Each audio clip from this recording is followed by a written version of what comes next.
Does EMDR work with dissociation, specifically like this comment asked, dissociative amnesia? Let's talk about it. I'm Holly. I'm an EMDR therapist and I'm an MDRA-approved EMDR basic trainer. And so let's briefly break down dissociation. So dissociation is a protective mechanism, and it usually happens when we experience something really intense like a trauma. And dissociative amnesia is when we specifically don't have memories, often from our childhood, related to trauma that has occurred. And so EMDR is a therapy to reprocess past memories. Now, the trick here is that there might not be a memory in conscious awareness that someone might have.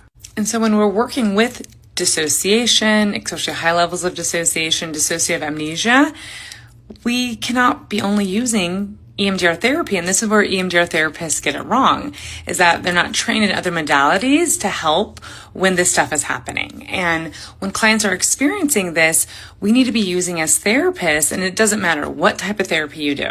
You need to be using what we call the lens of traumatology. And in traumatology, we have 3 different phases. We have phase 1, which is stabilization, phase 2, which is working through the trauma, and phase 3, which is reconnecting back with the world. And EMDR therapy mainly works really well in that working on the trauma piece. But if we jump in too quickly with clients, especially before we work with the client to figure out, what really happened for this dissociative process to get built, the whole system could really decompensate.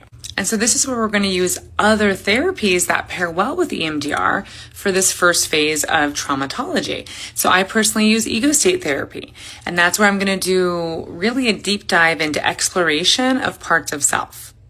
Right? Are there any parts of yourself that want to work on this? Are there parts of yourself that might not? Because most likely with this dissociative amnesia, there's a part of self that's holding the memories. And there's often a really good reason, a purpose. And so we have to figure out, how would it be if this memory wasn't, or these memories weren't held by this part anymore? How would it be if all parts of self remembered it? So there's lots of work that we're going to want to do before we jump into trauma reprocessing. So that was my very long way to say, yes, EMDR can help with this, and it needs to be used in tandem with other therapy modalities. Leave me a comment with any other questions.